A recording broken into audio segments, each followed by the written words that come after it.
So every time I sit sesshin, I love witnessing all the great unfolding. The Buddha recognizes Buddha. It's this great ceremony of recognition, whether or not there's a Jukai that time. All of you catch a glimpse of your true nature, and you can see the wonder writ large on all of your faces. And that wonder is the key to joy. A lot of you think that, if I could just know the truth, then I would find joy. But knowing is just such a weak way of being. Wonder is much more intimate. And it's something you have to experience to really appreciate.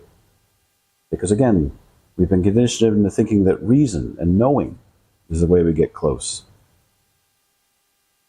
But when we wonder, there's a loosening of the cynicism that's inspired by our ideas of who we think we are, our ideas of who we think you are, or other is, and an opening to who we all collectively really are. There's a case that points to this in the Shōyōroku, the Book of Equanimity. It's case 67. It's called the Avatamsaka Sutra's Wisdom. Attention! In the Avatamsaka Sutra, Shakyamuni Buddha says, "As I now see all sentient beings everywhere, they're endowed with the Tathagata's wisdom and virtue. But because of deluded thoughts and attachments, they do not realize it." The entire case. It's the entire teaching. And it's a very important teaching. The Buddha here is not saying some beings from the correct political party, some beings who live in the correct country or hold the correct ideological beliefs. Saying all beings. And he isn't saying all awakened beings. They can be asleep, they can be deluded, and they still possess that same virtue and wisdom intrinsically, whether or not they recognize it. All beings without exception are already endowed with the virtue of the Tathagata. That includes you. But if you don't realize it, then this radiant birthright might as well not exist. The throne is there, but we don't sit on it. This, unfortunately, tends to be the central wound of human life. We carry this Buddha nature, this priceless treasure, and yet we spend all of our days bargaining for some scrap, for something to just get by. Interestingly enough, the Buddha here isn't bargaining. He's not setting a bar here that we have to leap over. He's pointing right directly to the ground beneath our feet. We already are what we're looking for. Yeah? We just have to see it. The Avatamsaka Sutra is one of the most visionary works in the Mahayana canon, especially cherished in the Huayan school of Chinese Buddhism. So its teachings explode dualistic thinking. Yeah. They render it very clear and obvious so that it drops away. They present a radically interdependent cosmos. At the heart of Huayan thought is Indra's net. I don't know if you've ever heard this expression. It actually shows up in several texts in the Hindu canon as well. So, as you know, we're cousins, right? We come from the same Brahmanic root. So these teachings and even some of the characters carry on between these texts. Indra's net is a shimmering metaphor that cuts through this illusion of separateness. And the idea is that we imagine a vast, boundless net stretched infinitely throughout all space and time. At every node of the net, every meeting point is a jewel, and each and every jewel reflects every other jewel in the entire net. So not just the jewels next to it, every jewel, no matter where it is in the cosmos. Okay? Within each is the whole there. Within each is the whole. You might think, well, it appears a little differently, but intrinsically, it's reflecting everything. This is this absolute structure of reality. This isn't some vague hypothesis. You're one of those jewels, reflected and reflecting all the other jewels. And therefore, within you is all of it. It's easy to want to see Indra's net as just some sort of metaphor, but it's really a vision of the real. And it's not just metaphysical, it's karmic. We're born into patterns, into momentum, into habits of thought, speech, and behavior that distort our view and condition our experience. This is what I often refer to as karmic momentum, the accumulated force of causes and conditions, the deterministic weight of our own and of the world's expressing itself through us moment by moment. Karmic momentum is when we keep mistaking the reflection for the source. So we imagine ourselves as discrete, as fixed, as isolated, and we fail to recognize that our every action, our every thought, resounds through Indra's net. You're not just caught in karmic momentum, you are, in this sense, karmic momentum. Your actions are your continuance. You're momentarily configured as you. You crafted this notion of self. And so you know it and wear it very well.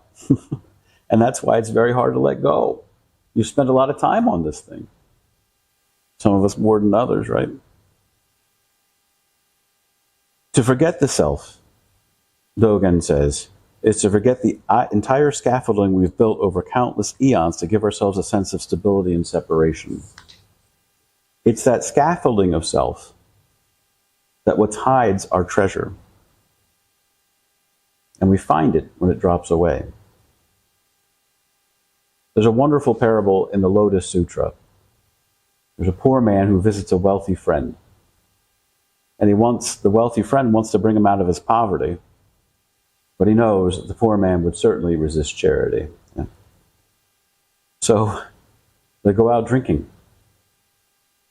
And when the poor man passes out, the rich one sews a priceless jewel into the lining of his robe and then leaves. And when the man wakes, he shakes it off and he leaves, unaware of the gift that he carries. Years go by. He continues to live in poverty. He struggles constantly. It's always just getting by. Until one day he bumps into his rich friend, who sees him in the same clothes that he left him in, and sees him in this state of abject poverty. He says, "Why are you still struggling?" And the friend says he's poor. And then he motions to his clothing. He says, "You have a priceless jewel right here. You've been rich all along. You didn't have to live like this." This is us. Walking to and fro, searching for peace, searching for meaning, searching for enlightenment or awakening. But all the while, it's woven into the fiber of our very being. The problem isn't that enlightenment's not at hand. The problem is we look for it elsewhere. Shakyamuni says the obstacle is deluded thoughts and attachments. Those conditioned patterns, that karmic momentum, those thoughts that keep us spinning in circle. A deluded thought is any thought that introduces a gap between your experience and what is, a gap between yourself and others, between yourself and reality. Think about some of the things we tell ourselves. I'm not good enough. I'm more advanced than others. Zazen is easy for them, but it's very hard for me. I wish I was enlightened. I am enlightened. All of these present that gap, yeah? They're all stories. Every one of us keeps us spinning, as if we're, rolling a boat down the river of life. And instead of pushing with the staff, we just stick it down in the mud. And the boat turns around in a circle around that moored oar. Yeah? When you tell a story, you try to pin down reality. When you try to pin down reality, you go into this tailspin. There's an old story of a monk who carries a sack of horse manure around with him everywhere he goes. Each time he goes to a monastery, he walks in and he puts his sack down and stands there for a few minutes, and he looks around and says, "Good God, this place stinks. I'm not staying here." So he picks up his sack and he carries it with him to the next place, and surprise, yeah, that place stinks too. The only one constant in all the troubles we have in our life is this idea of self. Master Dōgen cuts through it all with very few simple words. He says, to study the Buddha way is to study the self. To study the self is to forget the self. To forget the self is to be enlightened by everything. What is it to be enlightened by anything? Some of you met Master Gute this week. You say, oh, I can be enlightened by lollipops and rainbows. Certainly not through pain. But it's in pain too. When we release our grip on identity, our grip on self-image, we release our cherished views, we release our grip on our wounds and our defenses to prevent that wounding, then our world itself rises up to meet us as a teacher.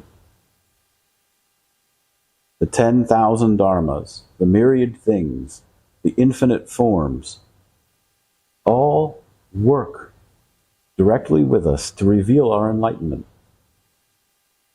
When you turn a doorknob, the door opens. When you take a step, you move forward. If you forget to tie your shoes, you trip. All awakening.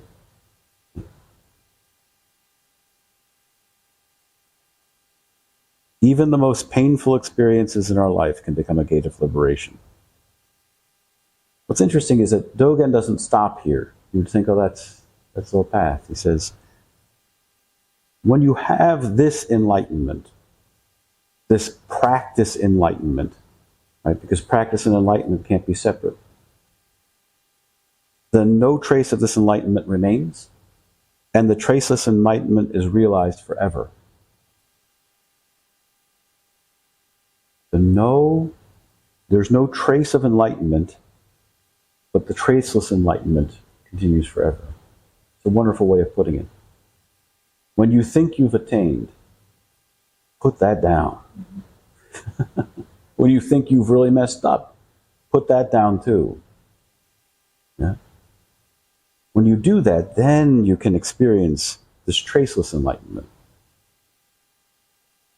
And you can rediscover it moment by moment. It's the beauty and wonder of awakening. Happens every single thought, every single breath. When we do service, we say, let the mind flower bloom in eternal spring. That's the name of the order that we ordain priests into, the Eternal Spring Order. Every moment, new blooms anew. Never stops blooming. But first you've got to let go. You got to let go of clinging to enlightenment as an idea or an accomplishment or a credential. You got to let go of the self that would do that would try to aggrandize itself in that way. Anytime you think you've attained something, you're still playing in this field of separation. In the end, traceless enlightenment is just being fully alive with nothing extra. So how do we attain this? How do we attain this liberation that comes with it? Well, the first thing you do is stop searching. Yeah? You have to stop imagining there's something missing, and instead bring your full awareness into this moment, into this life, with all its noise, with all its confusion, with all its grief. Your life, just as it is that jewel sewn into your robe. Ironically, you don't need to earn it, although I am going to encourage you to continue studying your koans, right? But you do need to realize it. That means sitting down, as you've become accustomed to doing a lot over the last few days. That means practicing with your karmic momentum instead of against it. Your karma, the only way to exhaust your karma is to recognize it for what it is. If I try to deny the facts of me being a middle-aged man, I'm going to be feeling some pain pretty fast. I went out last week. I did a 60-mile bike ride. When I got done, I recognized some of my mortality there. You can't out-pedal it. That means allowing the 10,000 dharmas to teach you even when they're teaching heartbreak. Even when they're teaching confusion. And by the way, your delusions, they're not obstacles to practice either.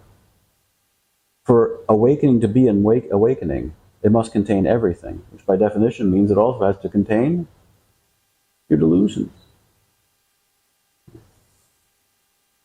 Your doubts, your fears, your longing, the wounded parts of yourself you carry along, all of it's a path to the Buddha mind. If we can pretend that it's something, we can stop pretending rather that it's something we have to escape. Don't ignore these things. Don't bury the family treasure contained within each of you. All of you is a luminous jewel, are luminous jewels in Indra's net. And as such, you are the Buddha. So bow and let that jewel shine. And most importantly, moment by moment, what will you do with it?